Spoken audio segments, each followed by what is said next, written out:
Bienvenue sur la chaîne Jan Stories. Abonnez-vous.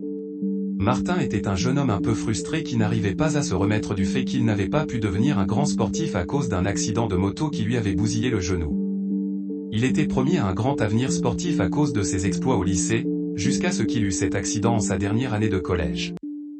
Sa mère avait toujours travaillé comme femme de ménage chez les gens fortunés pour nourrir ses 4 enfants. Il avait rêvé de gagner beaucoup d'argent pour sortir de la situation misérable de sa famille. Orphelin de père depuis son bas âge, il avait un grand frère Pierre, qui se débrouillait tant bien que mal à Paris pour gagner son pain quotidien, et 2 sœurs cadettes Diane et Martha. Il était aujourd'hui, à 25 ans, un simple entraîneur sportif dans une salle de gym dans sa petite ville de province. Il regardait tout le temps avec envie et aigreur les vies et exploits des sportifs de haut niveau dans les médias. Et détestait chaque jour un peu plus sa vie dans un petit appartement d'une pièce. Il avait toujours l'air renfrogné, même au travail, ce qui ne plaisait pas à son patron qui disait qu'il décourageait les clients. Mais, Martin pouvait être fier de son physique qui attirait beaucoup les femmes. Il était un grand homme aux cheveux bruns, athlétique et très séduisant. Les clientes des salles de gym aimaient bien travailler avec lui et il savait bien en profiter. Un jour, ils accueillirent dans leur salle de sport une nouvelle cliente qui s'appelait Dina. Elle était très belle et avait l'air d'une femme riche, car elle venait à ses rendez-vous chaque fois avec une voiture différente, et de luxe. Elle s'était inscrite pour une fois par semaine. 2 des collègues de Martin l'entraînèrent chacun son tour les 2 premières semaines. À la 3e, c'est elle qui demanda Martin. À la fin, le jeune homme l'invita à prendre un verre en ville. Elle accepta. Et comme d'habitude, quand Martin rencontrait une oreille attentive pour l'écouter, il lui confia ses frustrations et ses rêves de sportif brisés, et aussi son aspiration de quitter sa minable province et aller ouvrir sa propre salle de sport dans une grande ville. Mais alors, c'est un beau rêve, s'exclama Dina. Qu'est-ce qui t'empêche de te lancer? On voit bien que ce n'est pas vous qui avez du mal à équilibrer votre budget à la fin du mois, répliqua Martin d'un ton renfrogné. Un minable budget qui ne prend pourtant pas en compte que les besoins les plus simples. Elle le regarda avec suffisance et mépris. Selon moi, l'argent n'est pas le plus important quand on veut briser les barrières et grimper les échelles sociales. C'est la volonté de réussir qui compte. Je veux sortir d'ici depuis des années et je suis toujours coincé là. Jeta Martin avec dépit. Dina éclata de ce rire cristallin et magique qui semblait tout illuminer tout autour d'elle. Des regards séduits et envieux se tournèrent vers eux. Tu es vraiment trop bête, lui lança-t-elle d'une voix plutôt indulgente, et dénuée de toute méchanceté. Elle regarda autour d'eux avant d'ajouter, nous commençons déjà à attirer beaucoup d'attention sur nous. Allons dans un endroit plus discret, un joli coin pas trop fréquenté. Je suis nouvelle en ville comme tu l'as sans doute remarqué. Je ne veux pas me faire remarquer avec toi dans le quartier. Martin l'amena à un motel hors de la ville où il avait l'habitude d'amener ses conquêtes, et ils y passèrent la nuit. Le lendemain matin, quand Martin se réveilla, Dina était déjà partie. Alors qu'il se penchait pour porter ses chaussures, son regard tomba sur une bague qui se trouvait tout près de sa chaussure. Intrigué, il la ramassa et la soupesa avec perplexité. C'était une chevalière d'homme. Qu'est-ce qu'un tel bijou pouvait bien faire là? Se demanda-t-il. Ce ne pouvait pas être pour Dina.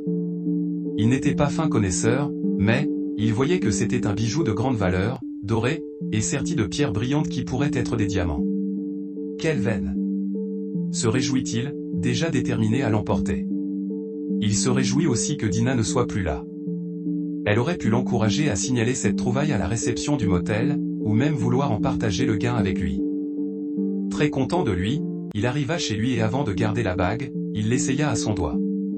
Elle était juste à sa taille, mais il ne l'avait prise pour la porter, mais, pour attendre, le temps d'être sûr de ne pas être inquiété, pour la fourguer et en tirer un bon prix qui pourrait sans doute lui permettre de changer un peu de vie. Il voulait seulement l'admirer une nouvelle fois de plus. Elle était vraiment belle et somptueuse. Au moment où il la tirait pour l'enlever, quelque chose lui piqua le doigt. Il poussa un bref cri de douleur et la tira d'un coup sec pour la jeter sur le lit, puis, il pressa son doigt douloureux de l'autre main. Une petite goutte de sang s'en écoula et tomba sur une feuille de papier qui traînait dans le désordre de vêtements et de papier qui traînait au sol. Il était un peu désordonné. Mais, la petite piqûre ne saigna pas davantage et il oublia vite le désagrément. Il reprit la bague et la soupesa un peu intrigué, car le dedans était lisse. Réalisant qu'il était un peu en retard pour son travail, il remit l'examen de la bague à plus tard, et s'empressa de l'enrouler dans un papier et de la garder dans une boîte à chaussures dans son placard. Il pensa beaucoup à la bague toute la journée, et à tout ce qu'il pourrait en tirer. Le soir, alors qu'il fermait son casier dans les vestiaires, il fut surpris de voir Dina plantée non loin de lui quand il se retourna. Sa surprise était si grande qu'il en laissa tomber ses clés. Il ne l'avait pas entendue entrer, et c'était déjà l'heure de fermeture.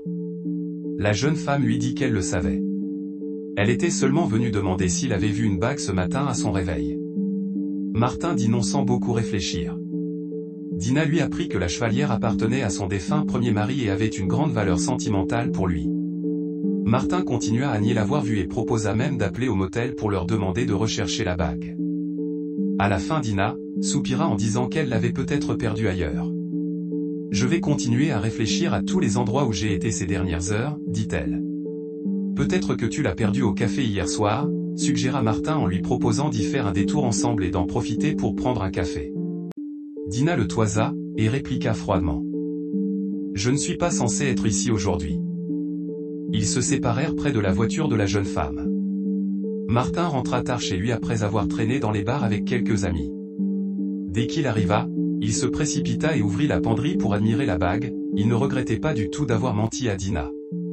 Mais quand il ouvrit le placard, la terreur le figea un moment sur place en voyant Dina dans son placard. Puis il recula et tomba par derrière. La jeune femme le fixait sans ciller de ses yeux rougeoyants qui ne lui ressemblaient pas. Ce regard ne ressemblait d'ailleurs à aucun regard humain. « Qu'est-ce que tu fais là ?» Eut-il le courage de demander, « Comment ?»« C'est toi mon chou, qui m'a appelé ici ?» le coupa-t-elle ironiquement en se mettant debout dans une détente de félin. Elle lui ordonna ensuite de se lever et de venir à elle. Martin était trop effrayé pour bouger. Mais la voix de Dina claqua encore comme un coup de fouet dans l'esprit engourdi de peur du jeune homme. Il se leva rapidement en tremblant. « Tu veux que je te retrouve là-dedans ?» bégaya-t-il en avançant vers elle, plus mort que vif. La jeune femme lui dit oui, en saisissant son bras. Puis elle referma le placard sur eux, et Martin se sentit emporté dans un trou d'air. Il ne sut pas combien de temps dura la téléportation, ni pendant combien de temps il resta inconscient. Quand il reprit ses esprits, il se vit, au clair de lune, assis sous une grande chute d'eau qui faisait un bruit d'enfer en déboulant de la montagne pour s'écraser sur les rochers avant de se précipiter dans le bassin tourbillonnant. « Voilà, Martin. C'est ici que je vis, » lui expliqua Dina dont les cheveux devenus très longs disparaissaient dans l'eau tout comme ses pieds. « Je suis une princesse des eaux. Tu dois dorénavant me donner le titre de « souveraine » ou de « maître » si je viens vers toi en homme. Nous sommes à jamais liés maintenant, et je peux apparaître en belle fille, ou en laidron ou en homme, alors je m'appellerai Dante, ou même une bête et je m'appellerai Dain. Tu m'accepteras toujours, et on se retrouvera toujours à minuit. Tu m'appartiendras à partir de minuit tous les jours de ta vie. Tu t'arrangeras toujours à vivre près d'un cours d'eau pour qu'on puisse s'y retrouver car je vis dans l'eau, et là, elle l'entraîna sous l'eau. Mais Martin qui s'attendait à suffoquer se retrouva plutôt avec elle dans une chambre à sec. Ce fut un des nombreux mystères insondables de Dina. En contrepartie, elle promit la fortune à Martin. Le jeune homme qui n'avait pas de choix accepta toutes les conditions de la femme et ils confirmèrent le pacte que son geste de porter la bague et la goutte de son sang coulée de son doigt, avait déjà conclu en journée. Martin eut en quelques années tout ce qu'il avait toujours désiré de la vie, tant qu'il se soumit aux conditions draconiennes de Dina. Il devint un riche homme d'affaires prospère qui voyageait partout dans le monde, et sous l'instigation de sa souveraine, il devint aussi un très grand philanthrope qui s'investissait sans compter dans les œuvres de charité, et envoyait des dons colossaux dans les pays pauvres. Son frère Pierre était l'un de ses bras droits dans ses affaires. Il acheta un bel appartement à sa mère et ses sœurs, et s'acheta un manoir à plusieurs millions qu'il mit un an à restaurer et à décorer. Le jour de la crémaillère, quand il alla à son rendez-vous de minuit dans le lac au fond du bois du manoir, il retrouva un Dante des très mauvais jours, comme très souvent d'ailleurs. C'était la forme la plus cruelle de Dina. Il lui annonça en le regardant de son regard cruel et diabolique, que l'heure des vrais et grands sacrifices avait sonné.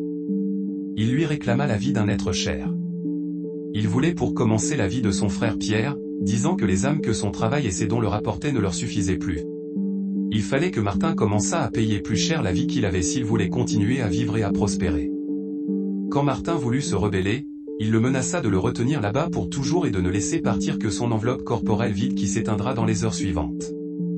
Martin accepta le sacrifice, et le lendemain son frère Pierre eut un accident mortel de voiture en rentrant à Paris. La mère de Martin fut dévastée par la perte de son fils aîné. Martin décida de se marier rapidement pour pouvoir détourner sa mère de son chagrin en lui donnant des petits-enfants. C'est ainsi qu'1 an après l'accident, on fêta en grande pompe ses fiançailles avec un mannequin vivant à Londres. Elle s'appelait Celia, une belle et grande brune de 25 ans. Le soir de la fête, ils se retrouvèrent dans la chambre d'hôtel de la jeune femme. Martin, à cause de ses rendez-vous de minuit avec Dina, n'avait encore jamais invité Celia chez lui ou ailleurs pour une nuit entière depuis qu'ils se connaissaient depuis 6 mois. Il ne prévoyait pas le faire cette fois-ci. Il comptait la mettre devant le fait accompli une fois marié, en arguant son emploi du temps chargé pour lui imposer des chambres séparées. Mais cette nuit après la fête des fiançailles, fatigué et heureux, Martin s'endormit et ne sursauta qu'aux environs de minuit, trop tard pour courir jusqu'au cours d'eau le plus proche. Il cherchait à boutonner fébrilement sa chemise quand la porte de la chambre s'ouvrit violemment et qu'une femme de chambre d'environ 40 ans entra. Martin sut d'instinct qu'il s'agissait de Dina. Quand Celia ouvrit les yeux, elle fut étonnée de voir une femme de chambre se disputant avec son fiancé. Que faisait une employée dans sa chambre à cette heure? Et pourquoi paraissait-elle autant en colère? La colère et l'indignation remplacent bientôt la stupeur en elle. Elle voulut sortir du lit pour chercher à comprendre cette situation saugrenue. Mais, tout son corps resta engourdi et refusa de lui obéir.